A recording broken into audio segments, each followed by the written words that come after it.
News for nation देख रहे हैं आप, आपके साथ मैं ऋचा शर्मा। बिहार सहित 3 राज्यों के लिए उपचुनाव की घोषणा कर दी गई है। आपको बता दें कि विधान परिषद के लिए उपचुनाव होना है।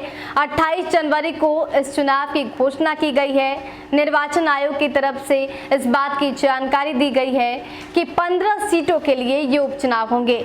बिहार विधान परिषद की बात करें तो यहाँ पर भी 2 सीटें खाली हैं, क्योंकि सुशील कुमार मोदी ने इस्तीफा दिया, जिसके बाद से उनकी भी एक सीट खाली है।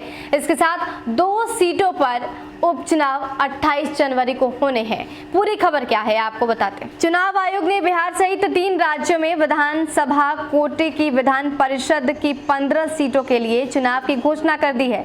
इनमें बिहार की 2 सीटों पर हो रहा उपचुनाव शामिल है।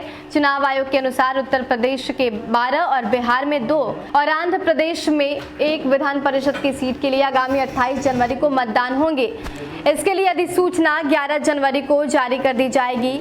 चुनाव की प्रक्रिया के दौरान कोरोना संक्रमण के बचाव के गाइडलाइंस का पालन करना होगा। निर्वाचन आयोग ने बिहार विधान परिषद की 2 सीटों पर उपचुनाव की घोषणा बुधवार को कर दी। विधानसभा कोटे की दोनों सीटें भारतीय जनता पार्टी के वरिष्ठ नेताओं के अलग अलग सदनों के सदस्य चुन लिए जाने के कारण खाली हुई। बिहार के पूर्व उप मुख्यमंत्री सुशील कुमार मोदी को राज्यसभा सदस्य चुन लिए जाने के बाद से ये सीट खाली हुई, जबकि विनोद नारायण झा बीते विधानसभा चुनाव में बेनीपट्टी सीट से विधायक निर्वाचित हुए हैं।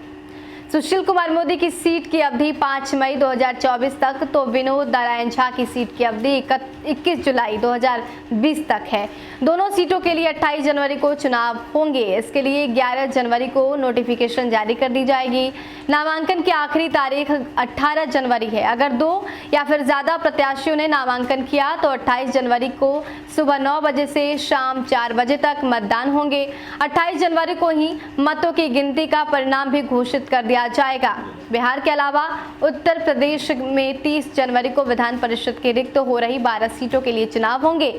चुनाव आयोग ने आंध्र प्रदेश की 1 सीट पर उपचुनाव की भी घोषणा की है। तो 3 राज्यों की विधान परिषद की सीटें 15 ऐसी सीटें हैं जहां पर चुनाव होने वाले हैं। बिहार की बात करें तो यहां पर 2 सीटें खाली हैं, विनोद नारायण झा की सीट और पूर्व उप मुख्यमंत्री सुशील कुमार मोदी की सीट। तो ये दोनों सीटों पर चुनाव होने हैं। हालांकि 28 को घोषणा कर दी जाएगी, चुनावी नतीजे सामने आ जाएंगे और 11 जनवरी को इसको लेकर नोटिफिकेशन जारी होगा। उसके बाद से नॉमिनेशन की प्रक्रिया शुरू होगी। फिलहाल के लिए इतना ही। बने रहे हमारे साथ और देखते रहे न्यूज़ फॉर नेशन। नमस्कार।